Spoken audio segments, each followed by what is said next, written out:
Imaginez qu'un jour, notre télévision publique soit obligée de tout couper, l'écran noir faute d'argent. Eh bien, c'est ce qui est arrivé hier soir en Grèce. À la rédaction, l'équipe de jour est remplacée par celle de nuit. Ce sera la dernière. Nous avons décidé de continuer. Ultime barreau d'honneur pour ces journalistes. À 23 h, la diffusion est coupée. Un choc pour toute la Grèce. C'est la police qui a neutralisé le principal émetteur du pays, une mesure gouvernementale pour mettre fin aux dépenses jugées trop importantes du groupe. La gestion de RT est scandaleuse. Tout le monde peut le voir chaque jour, mais jusqu'ici, personne n'a osé s'y attaquer. Cela prend fin aujourd'hui. En apprenant la nouvelle, plus de 6000 Grecs ont afflué devant le siège de la télévision publique dans la banlieue d'Athènes, où ils ont assisté à un concert improvisé. Parmi les artistes présents figurait Yanis Zouganelis, très connu dans le pays, qui a entonné une chanson contre la classe politique grecque et la Troïka. C'est un acte incompréhensible, explique cette journaliste. Je ne peux pas croire que cela arrive dans un pays démocratique. Et je ne peux pas croire non plus que cela puisse arriver dans n'importe quel pays démocratique.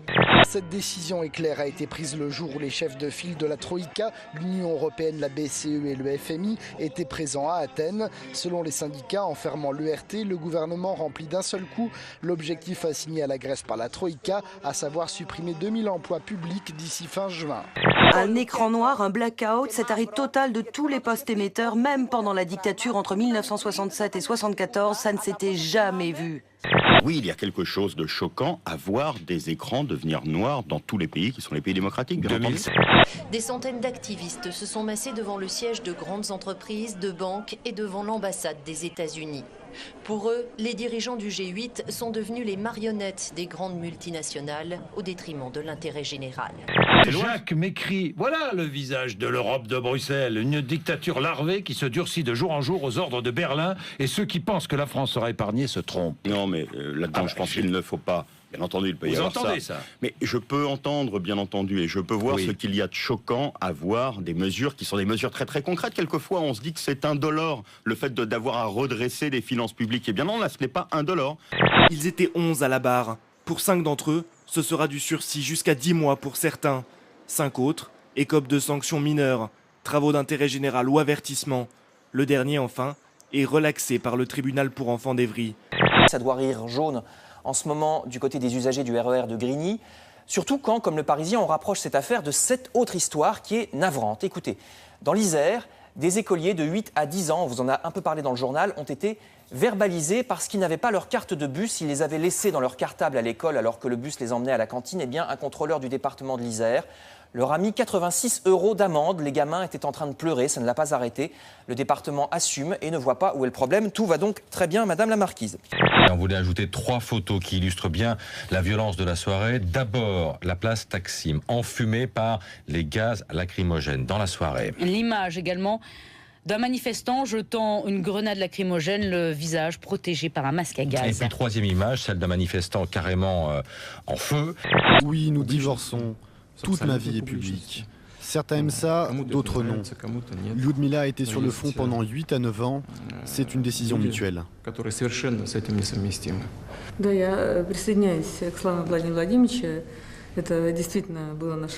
Je suis d'accord avec Vladimir, c'est une décision mutuelle. Notre mariage est fini parce que nous nous voyons presque jamais.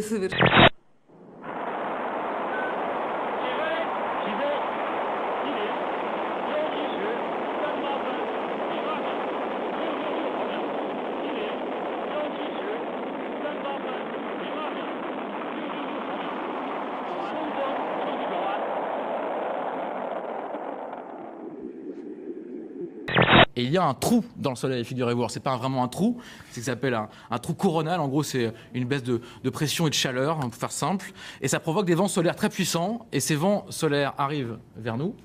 Ils vont particulièrement être concentrés, d'après la NASA, sur l'Europe de l'Ouest. Ça crée des champs électromagnétiques, ça perturbe donc les télécommunications. Bref, pendant les 8 prochaines semaines, si votre téléphone ne fonctionne pas bien, ce sera la faute du soleil. C'est un orage texan, c'est ce qui s'appelle un orage supercellulaire rotatif. Oui, en termes techniques, c'est un mésocyclone. Alors, c'est de là que peuvent naître les tornades, notamment. Dans celui-là, il n'y aura pas de tornade. Ça a été pris la semaine dernière. Mais on voit la beauté. Et évidemment, Xavier, ça fait forcément penser au vaisseau dans Independence Day, au vaisseau des aliens, cette espèce d'énorme truc rotatif. C'était au Texas la semaine dernière. Je ferais mieux d'arrêter de causer. Tellement c'est beau. Mais oui, arrêtons de parler, un peu de silence et de beauté, ça n'arrive pas si souvent à la télé.